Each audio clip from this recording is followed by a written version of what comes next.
Hi, welcome to SA Rugby Magazine, and I've got a very special guest, John Dobson. John, welcome to SA Rugby Magazine. Thanks very much, Kevin. Yeah, thanks for coming in and seeing me.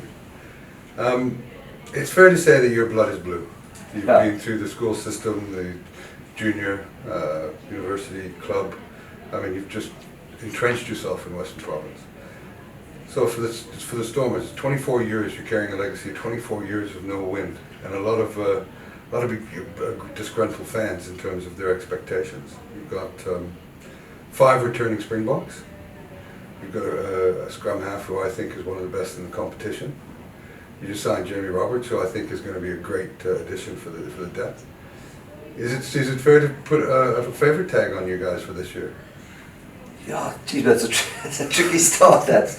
I can't see how, without being too arrogant, how we cannot be in the conference. Yeah. You know, I think it would be underachievement given the personnel we've got. Like you said, the returning box, some really good youngsters, an incredible blend of youth and experience. A couple of other factors in our favour, like a reasonably good home run before we travel too far. The last year at Newlands.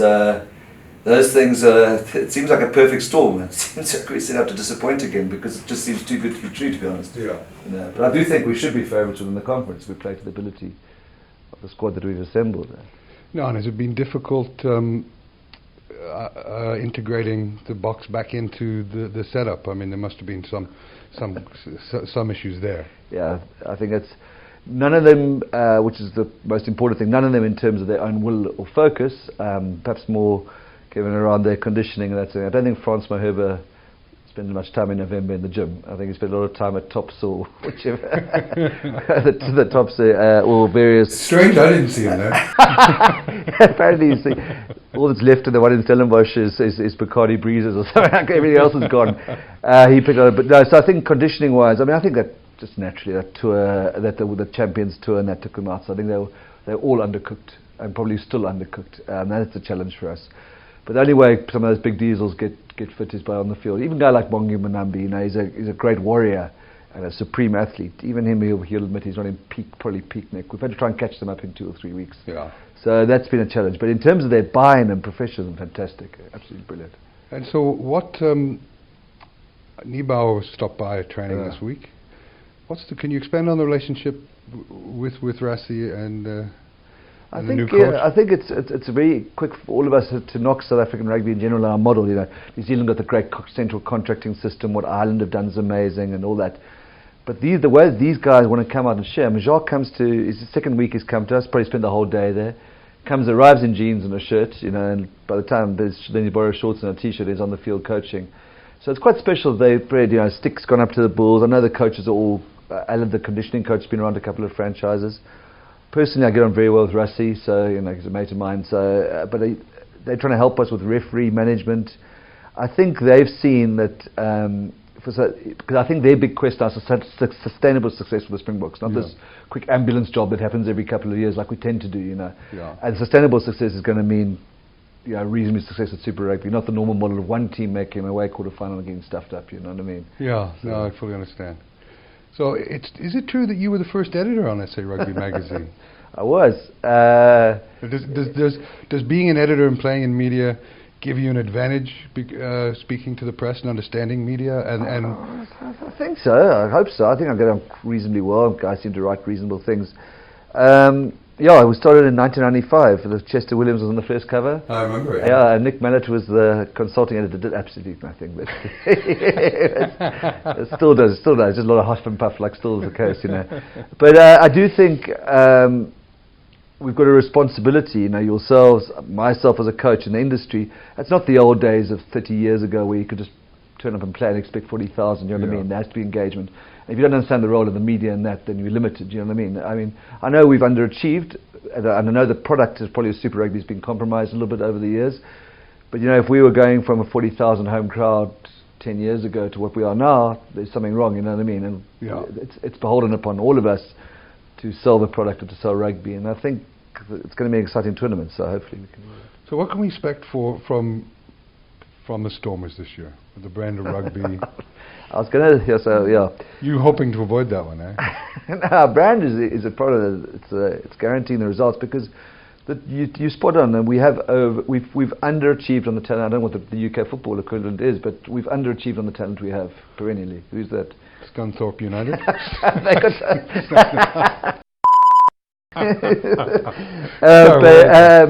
No, we have to make use of that of those forwards. You know, other than the well-known Springboks, some really good players there. You know, like Jody Schickeling is going to be a Springbok lock. Saman Marat was in the Springboks last year. Troki Augustus was world player of the year, SN20. So we've got this incredible pack and depth in the forwards. But we can't play the Faf de Klerk box kick stuff. We'll empty Newlands. And we have to go the other way. Yeah. So we have to sort of use the pack. It sounds like a very simplistic plan, but we used to use that pack, their momentum, to get space for the steppers and to play into space. So Damien Willems, Sergil, Dylan Lates, Yabela Sinatla, you know, we have to create space for them. Yeah.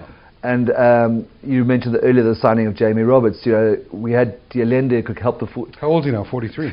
He's mid-40s. 33.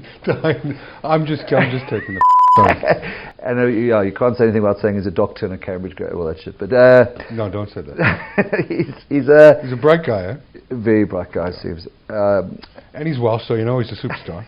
He doesn't. Yeah, not that you're biased. No. But he tell us the story about him on his flying over. He was. We were pushing really, really hard to get him here. I thought if he arrived this Monday, he couldn't play against the Hurricanes because he wouldn't know the guys' names. It'd just be too much. The lingo. He could just call them Butt or Butt. But he's learned some. Anyway, he arrived here last Wednesday. We're having a team social the Wednesday night, so we really pushed because I thought it'd be a good way to integrate. Over a beer or two. Or 20, and then but he arrived, and it turned out he got engaged as he was flying out of London, and so the guys were teasing me, which terminal was it? Terminal 5? Which terminal? He's getting upset that he wasn't being regarded as romantic. But and is he being embraced by the team? It was because we went out to because there was rumours he was going to sign with Canterbury. Yeah. We worked hard on that to get him. Yeah. They was going there. I think what happened was the combination of the All Black loss and maybe Cape Town being a sexier place for him. You know, the All Black loss meant they were going to go more homegrown, so that wasn't quite as comfortable a deal. Sounds to me like that's the only reason she accepted, because if he'd have been proposing to a woman and going to Canterbury is a different proposition than proposing to a woman and going to Cape Town. I think it's not a significant factor. Yeah. She's Australian, so she wouldn't have a great opinion. She wouldn't have a great opinion of Christchurch. So I think, and he genuinely loves Cape Town. I mean, he's done all Welsh age group, Welsh schools. The British and Irish Lions, a couple of Welsh tours. You know what I mean? So he's a legend in Wales. Anybody who plays for Wales is a legend in that tiny country. But I mean, I spoke to Scott Gibbs about him and couldn't find a bad word. Oh, really? And we know Scott speaks bad of everybody. So, just kidding. When meeting him, did anything stand out for you? Firstly, just his size. Yeah. He's probably the biggest centre I've ever seen, without exaggeration. But he played really well for Bath this year. People tend to brush him more quickly, but he passes well. He's a bright, engaging guy. And I think just his mindset. He could spend his time. He could just serve out his time in Bath or gone. But that he wanted more money, I would imagine. Yeah, he's definitely earning more money. A couple of fold. Yeah. But the fact that he wanted to experience life shows that there's something more to him. And one of the conditions we said to him, not conditions, but one of the things was, you've got to play for us, but he's not going to be every game, because we've got a couple of good young centres like Rikus Pretorius and Dan du Plessis. But when he gets on the plane, Damien Willems and Herschel Jantjies must know how to manage a game. You know what I mean? They're 20, 21-year-olds. You've got 93 tests. Yeah. It's quite tricky for Damien. He's at 10. He's got Rikus Pretorius, who's from Uppington. And they're going to have to listen to him intently, because he's got a difficult accent to understand. He's not too bad. No. Or too... Well, it's going to be, and what's the mood in the camp like? Fantastic. That's why I guess, like I said to you on the way in, I'm worried that things can go wrong, because everybody seems to have bought in. Peter Steff's laughing and Peter Steff's laughing. Yeah, it's not. You've seen those cross ads of his. But he's Mr. Scowl. Yeah. The guys seem to be enjoying it. That's why.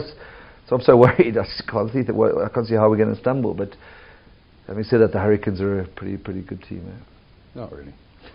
They're not bad. Not bad. But I think they're going to rest some of their All Blacks, eh? Yeah, well, I know that Cole's, obviously Barrett's gone. I think the threats are Leo Mapi and Ben Lamb, they're quite big backs.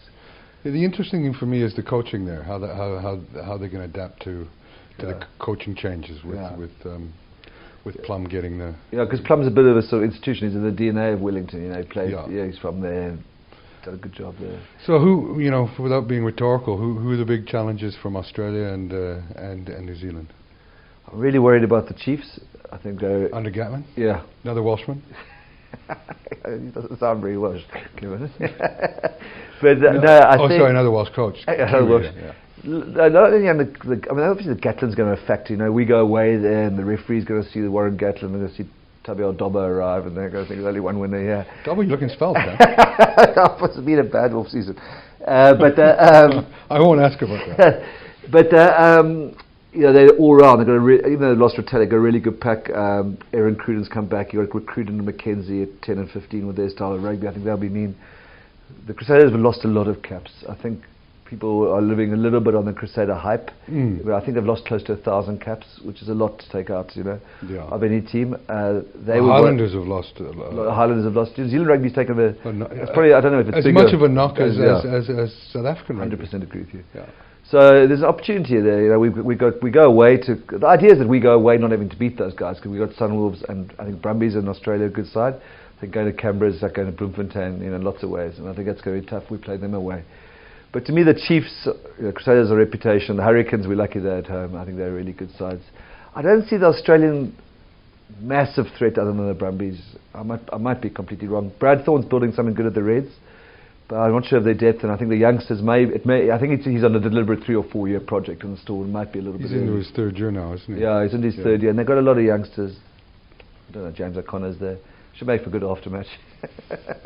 Apparently. I can't say that. So, confident ahead of the first game. Where do you see the big challenge coming from in your division? In South Africa? Yeah, in the South African conference. Our big South African conference. I don't know what's going on with the I don't pronounce it, the Jaguars. I don't know what's going on. They've lost that massive, that flanker, haven't they? The guy that was so instrumental last year. Jean-Paul Montero. Yeah. I don't know. You know, the Argentines are a bit like the French. You don't know what their mindset is. Are they going to start slowly chilling and rebuilding to another World Cup? Or is this... I literally don't know. You know, last year we put 40 on them at Newlands and then lost by a few in, away. So they obviously, people are talking them up based on last year. But I don't know, a guy like Creevy, who's the soul of that team, he must be finished. You know what I mean? He's not going to go through another cycle. And those guys have a terribly tough time, you know. So because they weigh the whole of Super Rugby basically, then they're always away. So I'm not sure of them, and I think the Sharks, if they stay fit, are quite exciting, quite a well-balanced side, you know. Yeah. So those would be the threats for me. I get a lot of optimism from the Lions, and I'm just a bit confused because they've lost so many good players. What are their academies like? Do you know? Have they got an endless conveyor belt of talent there coming through? No, I don't think the Lions academy is well known, but what they have got is they've got some real X factor, you know. The Lions at Ellis Park, that the speed of that field and the width of that field, and that's something we was to have a look at, is the width of that field. It's a tough place to play, and they're always going to bank those wins because, you know, if you turn over a ball there, it's just a lot of prairie to defend, and it's a tough play. But I would think they're in the truth is, I mean, they can. If you're going to go and get we got Jamie Roberts for a reason. We had Hull. You know, if you get Yanni Duplessis and Willem Alberts, they're holes. You know what I mean? And that's the reality. They're in a rebuild. And the Bulls, you know, in their forwards, they're certainly in a rebuild as well. Well, thanks, John. I really appreciate you coming in, and thanks for entertaining me. Thanks so much, Kevin. Cheers, Thanks very much. Cheers.